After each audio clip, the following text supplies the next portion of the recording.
मित्रों, मनुष्य की जिंदगी में जन्म के बाद कोई सबसे बड़ा सत्य है तो वो मृत्यु है। साधु हो या संत, राजा हो या फकीर, जिस किसी ने भी इस मृत्यु लोक में जन्म लिया है उसे एक ना एक दिन इसे छोड़कर जाना ही होगा। ऐसे में जो लोग ये सत्य समझते हैं वो मृत्यु के बाद मोक्ष पाने की अभिलाषा में अपने जीते जी तो पुण्य कर्म करते ही हैं, बल्कि मरने के बाद भी कुछ कर्म ऐसे हैं जो अगर मृतक के परिवार वालों द्वारा विधि पूर्वक किए जाएं, तो मृतक की आत्मा को मुक्ति मिलती है। और मित्रों, इन्हीं कर्मों में से एक है अंतिम संस्कार के समय की जाने वाली कपाल क्रिया, जिसमें चिता में जल रहे शव के सिर पर 3 बार डंडा मारा जाता है। लेकिन क्या आप जानते हैं कि ऐसा क्यों किया जाता है और चिता में शव के सिर पर डंडा मारने का हमारे ग्रंथों में क्या महत्व बताया गया है? अगर नहीं जानते तो कोई बात नहीं, आज की हमारी इस वीडियो को पूरा देखने के बाद जरूर जान जाएंगे। नमस्कार मित्रों, और स्वागत है आपका द डिवाइन टेल्स पर एक बार फिर। गरुड़ पुराण के धर्मकांड में मृत्यु के बाद किए जाने वाले कर्मों से जुड़ी बहुत सी मान्यताओं का वर्णन किया गया है। इसी अध्याय में शव के कपाल पर प्रहार करने की प्रक्रिया से जुड़ी विभिन्न धार्मिक तथ्यों का भी व्याख्यान किया गया है। गरुड़ पुराण में मनुष्य के अंतिम संस्कार को लेकर एक निश्चित विधि विधान का वर्णन मिलता है, जिसका पालन हिंदू धर्म के किसी भी व्यक्ति के अंतिम संस्कार के समय होता ही है। गरुड़ पुराण के अनुसार मृत्यु के पश्चात अंतिम संस्कार के समय शव को मुखाग्नि दिए जाने के बाद बांस के डंडे पर एक लोटा बांधकर शव के सिर पर घी डाला जाता है, और ऐसा इसलिए किया जाता है ताकि अग्निदाह के समय शव का सिर अच्छे से जल सके। इसके पीछे का एक कारण ये भी है कि मनुष्य के सिर की हड्डी बाकी अंगों की अपेक्षा ज्यादा मजबूत होती है, इसीलिए उसे अच्छे से अग्नि में नष्ट करने के उद्देश्य से ही शव की खोपड़ी पर ये घी डाला जाता है। अब प्रश्न ये उठता है कि शव के कपाल को पूर्ण रूप से नष्ट करना क्यों आवश्यक है?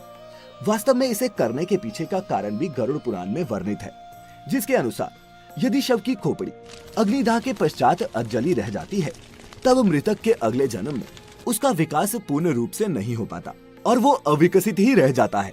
इसके अलावा एक धारणा ये भी है कि अगर कपाल क्रिया नहीं की जाए तो मृतक के प्राण पूर्ण रूप से स्वतंत्र नहीं होते और उसके नए जन्म के मार्ग में बाधा उत्पन्न हो जाती है, जो कि उसके प्रियजन बिल्कुल भी नहीं चाहेंगे। इसीलिए शव के परिवार द्वारा अंतिम संस्कार की किसी भी प्रक्रिया में ढील नहीं दी जाती। विभिन्न धर्मों में मनुष्य के अंतिम संस्कार से जुड़ी अलग अलग मान्यताएं और विधि विधान हैं।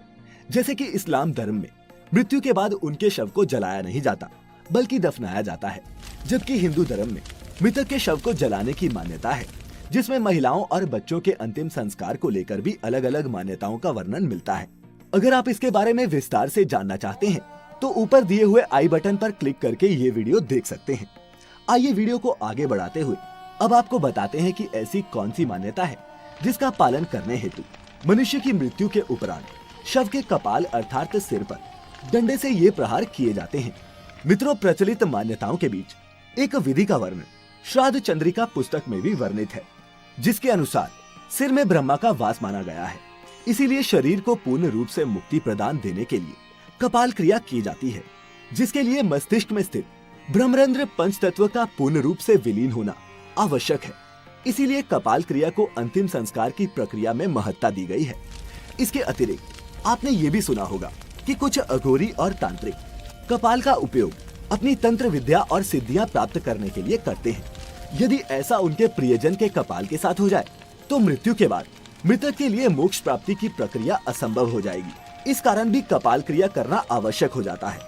कपाल क्रिया को समझने के लिए हमें शरीर और इसमें मौजूद 7 चक्रों से जुड़े पहलुओं को जानना भी आवश्यक है, जिसमें मूलाधार, स्वाष्ठिस्थान, मणिपुर, अनाहत, विशुद्धि, आज्ञा चक्र और सहस्त्रार चक्र शामिल है।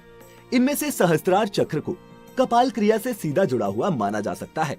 सहस्त्रार अर्थात मस्तिष्क का मध्य भाग, इसे आप इस तरह भी समझ सकते हैं कि ये मस्तिष्क का वो हिस्सा होता है जहाँ चोटी रखी जाती है।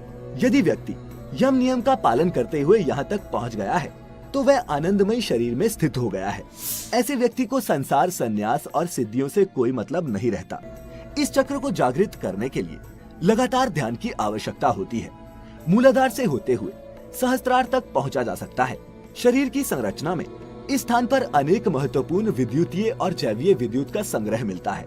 इसे ही मोक्ष का द्वार भी माना गया है। वास्तव में धर्म शास्त्रों के अनुसार जब मनुष्य की मृत्यु होती है तब हमारी आत्मा उसी चक्र से शरीर को छोड़ती है, जिस चक्र के आसपास हमारा संपूर्ण जीवन व्यतीत हुआ हो। शास्त्रार्थ से आत्मा के निकास को मोक्ष प्राप्ति माना गया है। शास्त्रार्थ से जब आत्मा निकलती है तो वो कभी कभार मस्तिष्क को फोड़कर निकलती है। और मित्रों, ये भी जरूरी नहीं कि 7वें चक्र को जागृत करने वाले हर व्यक्ति की आत्मा मस्तिष्क को फोड़कर ही बाहर निकले, लेकिन ऐसा कभी कभी होता है। अगर किसी व्यक्ति की मृत्यु के दौरान अपने आप मस्तिष्क फट जाए तो मतलब साफ है कि वह साधारण व्यक्ति तो बिल्कुल भी नहीं रहा होगा और वह निश्चित ही मोक्ष प्राप्त करने वाला है। तो मित्रों, हिंदू धर्म में वर्णित कपाल क्रिया से जुड़ी ये मान्यताएं और विधि हिंदू धर्म में विश्वास रखने वाले लोगों के लिए किसी नियम से कम नहीं है, चाहे आप इन मान्यताओं में विश्वास रखते हो या नहीं। ये मान्यताएं अप्रत्यक्ष रूप से आपके जीवन से लेकर मरण तक आपसे जुड़ी हुई हैं और इसीलिए इनके बारे में जानना आपके लिए आवश्यक हो जाता है। खैर, अगर आप हिंदू धर्म से जुड़ी इसी तरह की और भी अनूठी जानकारियों से अवगत होते रहना चाहते हैं तो सब्सक्राइब करें हमारा YouTube channel the divine tales और नीचे कमेंट करके ये जरूर बताएं कि आपको हमारी आज की ये वीडियो कैसी लगी। साथ ही इसे अपने दोस्तों और रिश्तेदारों के साथ शेयर करना भी ना भूलें। फिलहाल आज के लिए इतना ही। अब इजाजत दें। आपका बहुत बहुत शुक्रिया।